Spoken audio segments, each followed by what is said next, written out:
Hello everyone.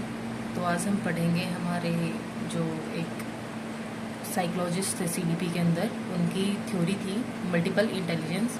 Harvard Gardner's की multiple intelligence theory के बारे में पढ़ेंगे। उन्होंने क्या क्या इनके बारे में बताया और क्या क्या इनके बारे में क्या क्या चीज़ें फेमस थी वो भी डिस्कस करेंगे। इनका जन्म हुआ था 11 जुलाई 1943 के अंदर, जो कि यूएसए के अंदर था। और इनकी फेमस बुक थी हमारे पास फ्रेम ऑफ माइंड्स। इन्होंने हमको थ्योरी दी थी, उसका नाम था मल्टीपल इंटेलिजेंस, जो कि इन्होंने दी थी 1983 के अंदर।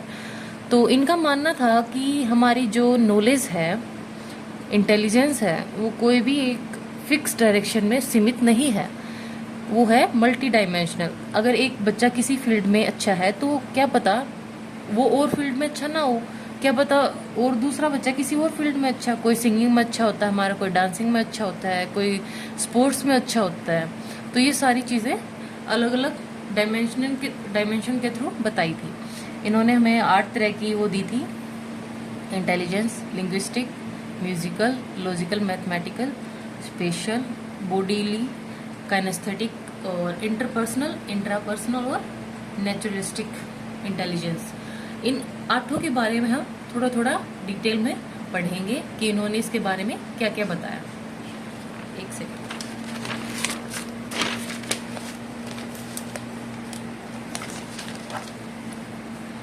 तो हार्वर्ड गार्डनर, जो हमने ये बात कर ली है, इनका बर्थ 11 जुलाई 1943 में हुआ था यूएसए के अंदर। अमेरिकन साइकोलॉजिस्ट थी ये हमारे पास। तो इन्होंने थ्योरी दी थी मल्टीपल इंटेलिजेंस 1983 के अंदर। ये क्वेश्चन हमारे पास आ जाते हैं, तो इनको भी एक बार ध्यान में रख लेना अपने से। जो इनकी फेमस बुक थी, जो मोस्ट फेमस बुक थी इनकी, फ्रेम्स ऑफ माइंड। इन्होंने क्या मोटो दिया था कि जो हमारे पास इंटेलिजेंस है वो मल्टी डायमेंशनल, ना कि वन डायमेंशनल। इनकी जो पहली थी लिंग्विस्टिक इंटेलिजेंस, उनके अंदर इनका मानना है कि जो बंदा हमारे पास लैंग्वेज यूज करने की एबिलिटी हो, मतलब लैंग्वेज के यूज करने में बहुत अच्छा हो। जैसे कि एक पोएट हो गया, एक पोएम लिखता है, तो उसको उस चीज को लिखने के बारे में बहुत अच्छे तरीके से पता है। जैसे कवि हो गया, कोई गायक हो गया, कोई म्यूजिशियन हो गया, वो सारी चीजें इन्हीं के अंदर आती हैं। जैसे रीडिंग, राइटिंग या स्पीकिंग। कोई वक्ता हो गया, कोई स्पीच देता है, कोई अच्छा स्पीच देता है, कोई अच्छा पढ़ता है क्लास के अंदर, कोई अच्छा लिखता है। तो ये सारी चीजें किस में आती है? लिंग्विस्टिक के अंदर। लॉजिकल मैथमेटिकल के अंदर है, ये नाम से पता है, मैथ से रिलेटेड होगा, नंबर्स, लॉजिक और रीजनिंग में स्ट्रोंग हो, मैथ्स प्रॉब्लम इजिली सोल्व कर लेता हो, उसकी लॉजिकल मैथमेटिकल इंटेलिजेंस क्या होगी? ज्यादा होगी हमारे पास।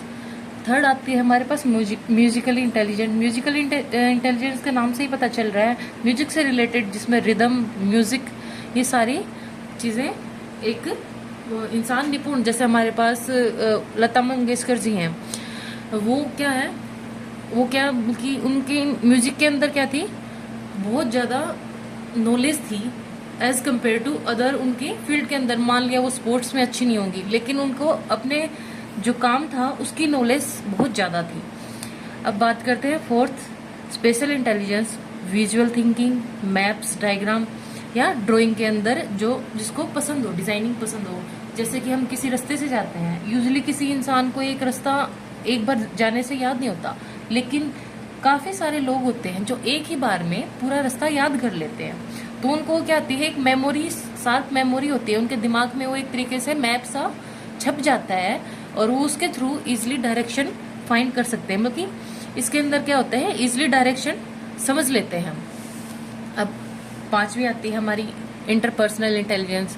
इसमें क्या होती है, इसको इंटर और इंट्रा में एक फर्क होता है। इंटर होता है एक दूसरे के साथ, एक पर्सन है और एक सेकंड पर्सन है, एक दूसरे के साथ किस टाइप के रिलेशनशिप है, वो इंटरपर्सनल के अंदर आते हैं हमारे पास। तो जो हमारे पास सोशल स्किल और दूसरों के इमोशन को समझता हो, जैसे कि एक टीम वर्क है, टीम है, एक प्लेयर दूसरे प्लेयर के साथ किस तरीके का बिहेव करता है, किस तरीके से नेचर में है, उसके साथ कोई मिसबिहेव तो नहीं कर रहा, वो क्या है, उसकी इंटरपर्सनल इंटेलिजेंस है। जो स्टूडेंट टीम में सबको एक साथ बांध के रखते हैं, उनके अंदर क्या होती है, इंटरपर्सनल इंटेलिजेंस ज्यादा होती है कि वो अपनी टीम को टूटने नहीं देती। एक टीम लीडर का काम यही होता है कि वो इंटरपर्सनल इंटेलिजेंस से भरपूर होता है और वो अपनी टीम को एक बना के रख सकता है। अब बात आती है इंट्रापर्सनल। इंट्रा का मतलब होता है सिंगल पर्सन की बात हो रही है, हम हमारे अंदर ही क्या चीज कर रहे हैं, कुछ हो रहा है।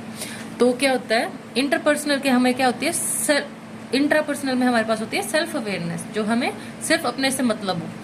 जैसे कि मैं आपको मान लो आपने इस साल का अपना गोल सेट करा, तो आपने अपने अंदर ही वो चीज क्या कर रखी है, ठान के चल रखी है कि मेरा इस साल का टारगेट ये है, मेरे को ये टारगेट अचीव करना है। तो ये क्या है आपका इंट्रापर्सनल इंटेलिजेंस।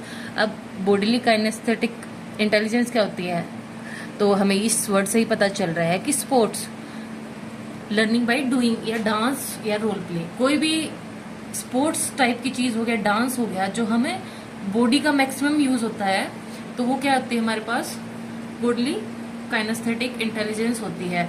जैसे कि हमारे पास विराट कोहली है, वो क्रिकेट के बहुत अच्छे प्लेयर हैं, तो उनको अपनी क्रिकेट की बहुत ज्यादा नॉलेज है, अच्छे प्लेयर हैं, लेकिन क्या जरूरी है उनको इन बाकी नॉलेज का भी पता हो?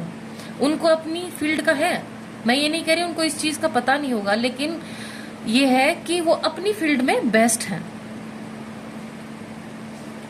8th आती है हमारे पास नेचुरलिस्टिक इंटेलिजेंस। इसमें क्या होता है, नेचर से हमें पता चल रहा है कि नेचर से, प्लांट से या एनिमल से लगाव, इन्वायरमेंट को समझता, जो कोई इंसान अपने आप को नेचर के आसपास महसूस करता हो, वो क्या होता है, नेचुरलिस्टिक इंटेलिजेंस होता है उसके अंदर।